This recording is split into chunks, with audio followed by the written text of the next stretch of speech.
Desafios contemporâneos da docência.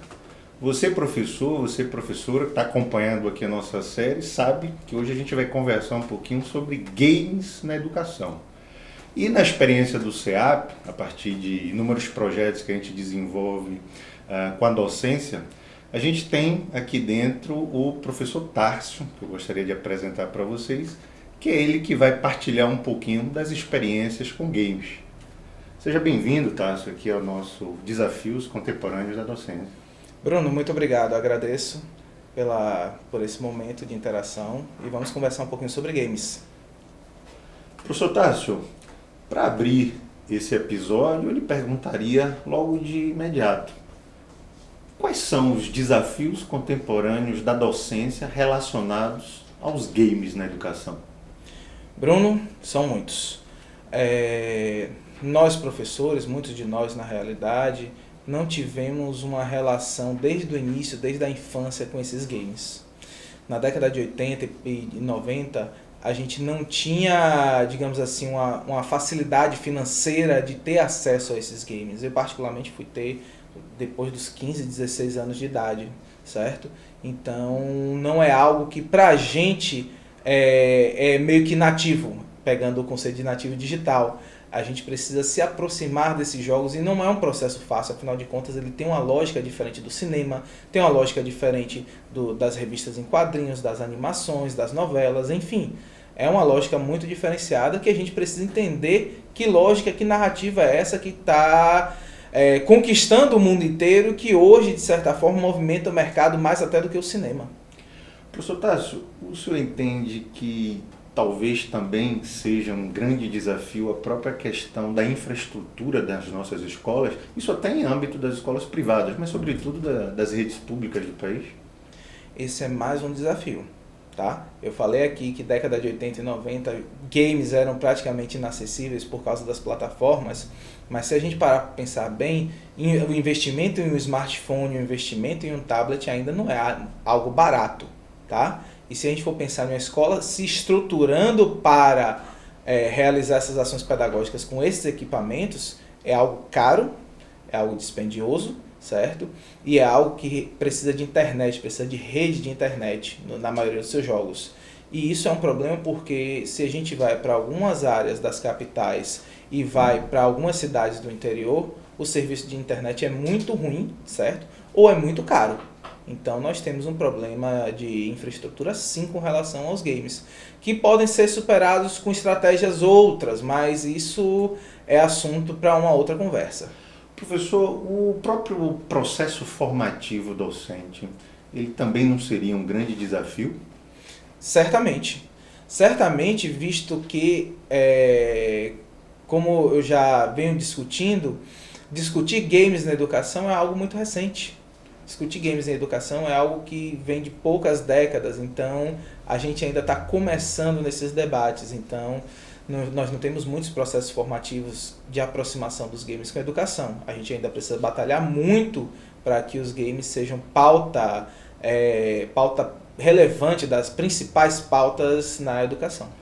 Professor, se a gente considerar que talvez currículo seja tudo aquilo que a gente define como formativo, os games então estão fora do currículo? Sim, ainda estão fora do currículo. Na realidade, a gente tem um processo de aproximação lento de algumas escolas, sobretudo privadas, desses games, mas ainda é algo muito incipiente. Os games têm sido pauta formativa no contemporâneo? Então, Bruno, falar sobre games hoje ainda é falar sobre um tema que é discutido de forma recente na educação. O ócio, até pouco tempo atrás, há mais ou menos umas 2 décadas atrás, ou o lúdico, a ludicidade, a brincadeira, ela não era vista por bons olhos pela educação. As discussões com os jogos em geral e sobretudo com os games são muito recentes na educação.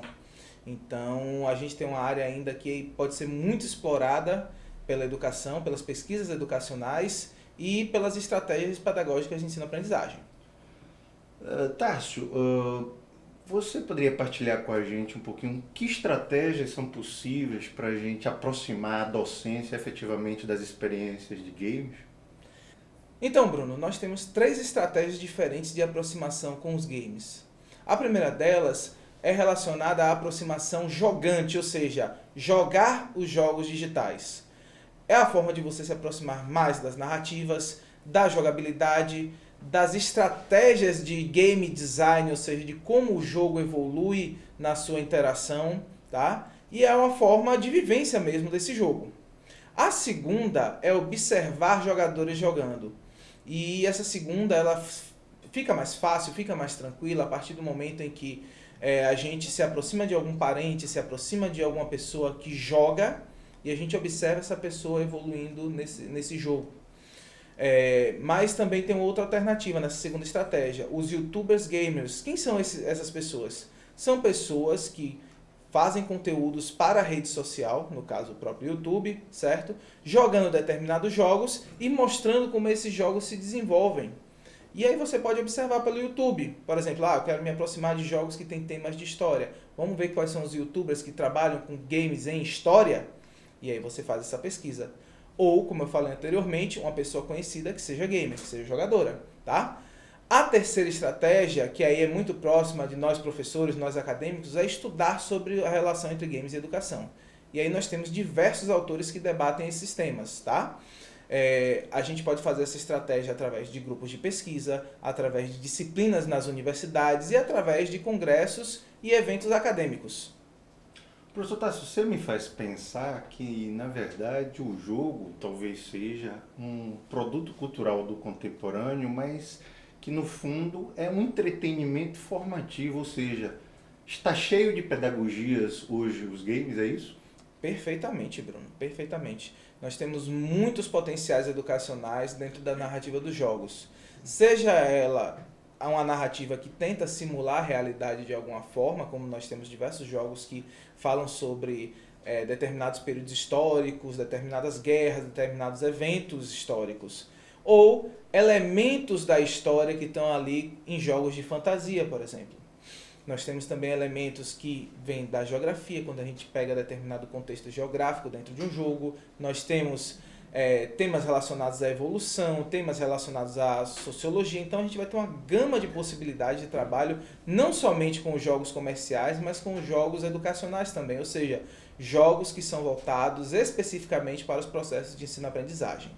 Professor Tássio, o que eu percebo também é que nas nossas experiências aqui do CEAP, todas as vezes, de algum modo, que os professores apenas observam e tentam experimentar jogos considerados educativos, há, em algum grau, uma espécie de rejeição, né, do público, né, seja das crianças ou dos adolescentes ou até de adultos.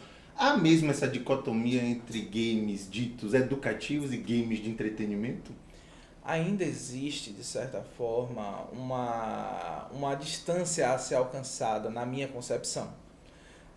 Nós temos muitas empresas que procuram desenvolver jogos educacionais, com narrativas de cunho educacional, porém, muitas acabam caindo na pedagogização excessiva desses jogos.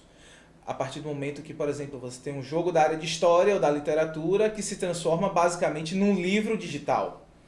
E a gente tem diversos exemplos, não cabe aqui a gente ficar citando. Porém, isso é um problema que persiste.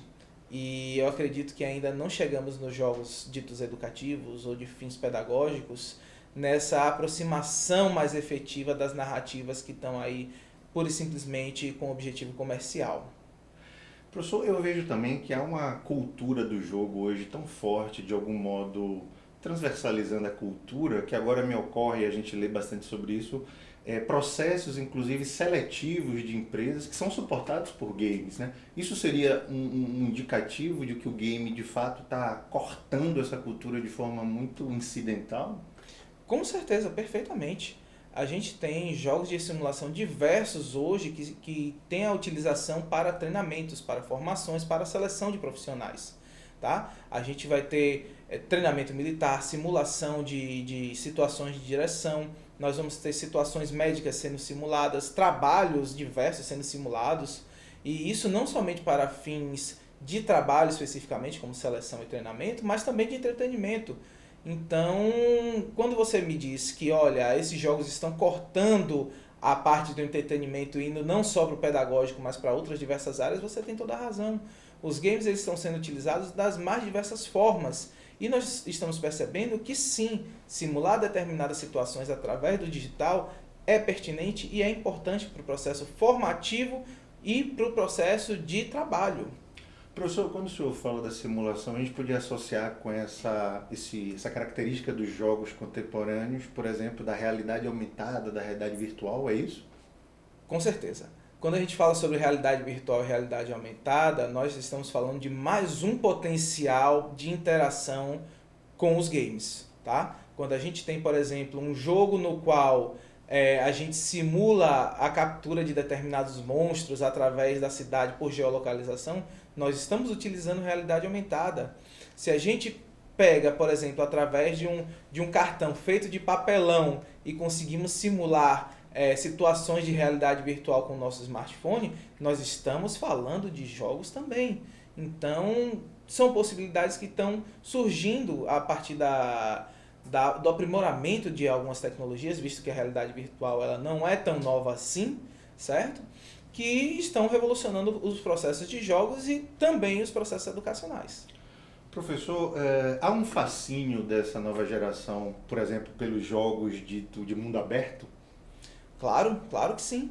Afinal de contas, se os jogos são de mundo aberto, você tem possibilidades meio que ilimitadas, né? Ou praticamente isso, de construção, de ações, de situações determinadas.